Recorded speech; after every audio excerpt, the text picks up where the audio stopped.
Chers frères et sœurs dans le Christ, soyez les bienvenus au deuxième dimanche de temps de l'Avent, année liturgique C 2021.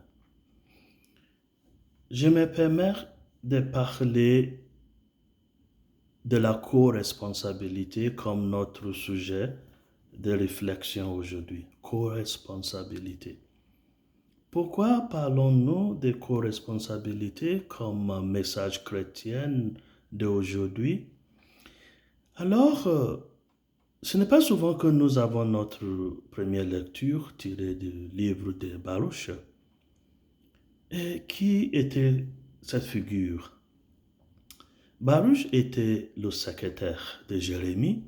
Si nous regardons la prophétie de Jérémie, chapitre 36, verset 4 et verset 32. Là, Jérémie nous explique que Baruch écrivait les prophéties de Jérémie. Ça veut dire, Jérémie dictait ses prophéties et Baruch les écrivait.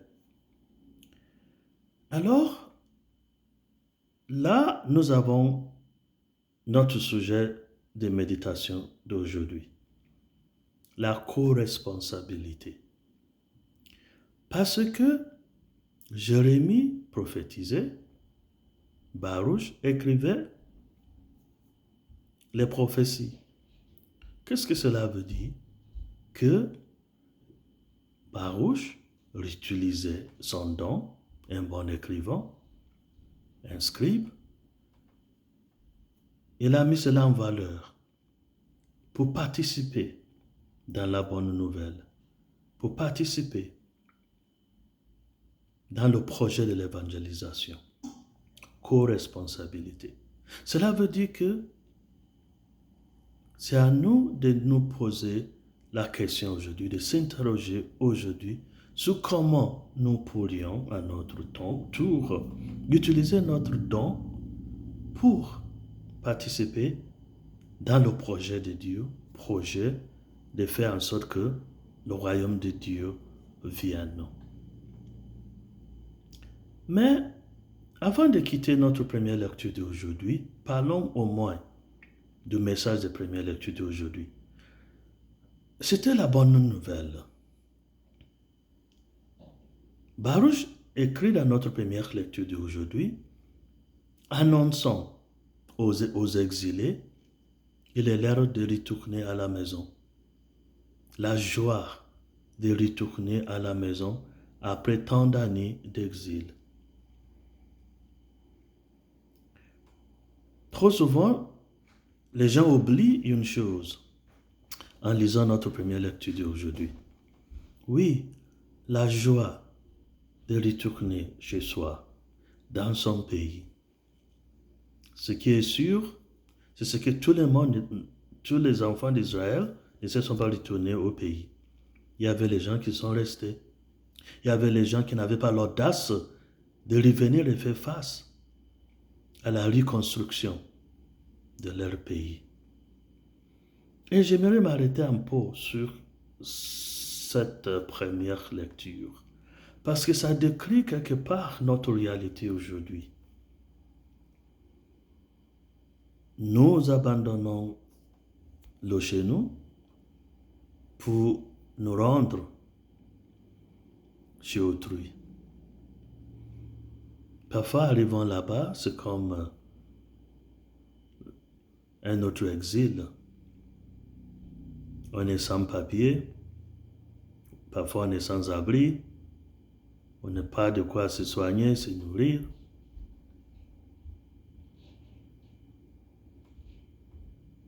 Est-ce que si c'est à nous que la nouvelle de première lecture d'aujourd'hui est annoncée, allons-nous considérer cela comme une bonne nouvelle? Quitter le chez autrui et retourner chez nous.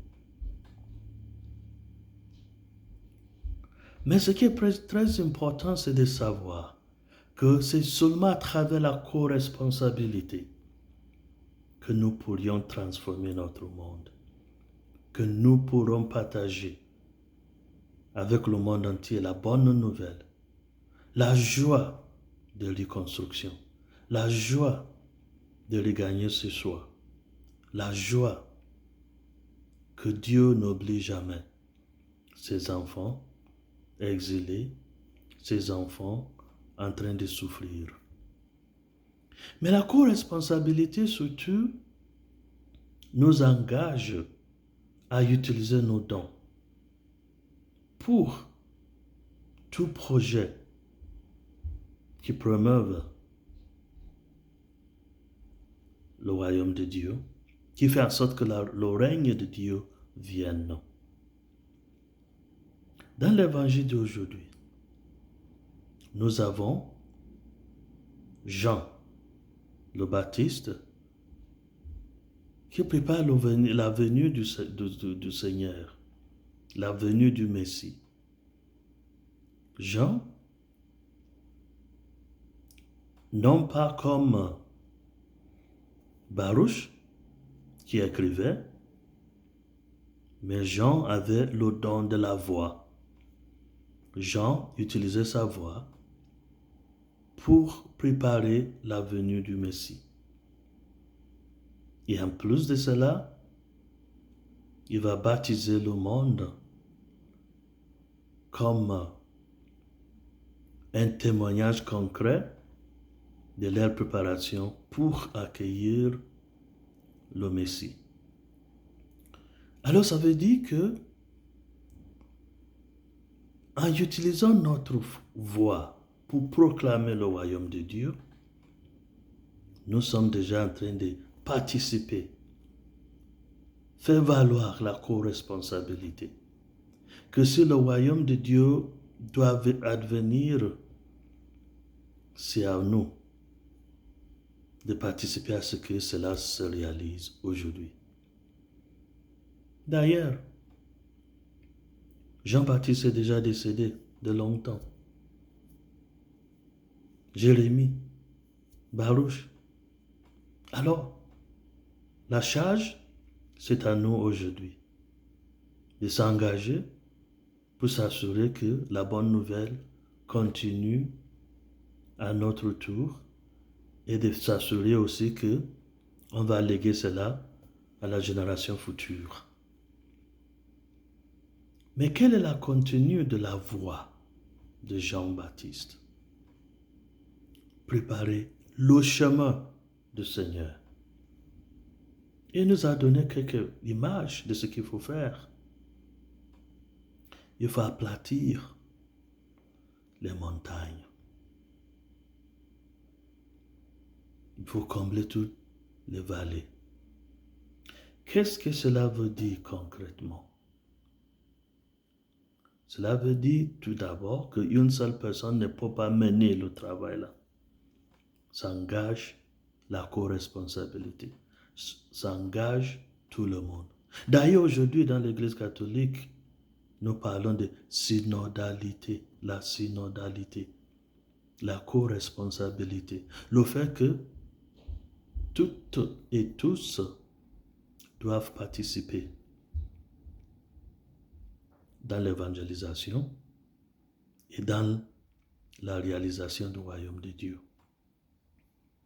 Mais comment faire le pont entre la co-responsabilité que nous avons vue avec Baruch et ce que nous sommes en train de voir dans l'évangile avec Jean-Baptiste? Alors, c'est notre deuxième lecture qui nous donne l'exemple de comment aborder ces dimanches de co-responsabilité. Premièrement, Paul nous dit, dans notre deuxième lecture tirée de l'Épître aux Philippiens, Paul nous les a dit, nous sommes des partenaires dans l'évangélisation. Ça veut dire que Paul dit aux Philippiens que lui ne pourrait pas mener le travail seul. Les autres doivent s'engager aussi. ce sont des partenaires. Tous les enfants de Dieu, nous sommes partenaires dans l'évangélisation. Mais deuxièmement, dans la deuxième partie de notre deuxième lecture, Paul dit que c'est à nous, à travers notre vie, à travers notre style de vivre, de produire des fruits dignes des enfants de Dieu. Voilà le pont. Co-responsabilité, oui, ce n'est pas seulement travailler. Mais il faut quelque chose qui va démontrer dans notre vie collective, individuelle, que le royaume de Dieu est déjà parmi nous. Il faut produire des fruits à travers notre manière de vivre. Alors, le défi à relever est à nous. En préparant pour la venue du Messie, essayons-nous de faire valoir nos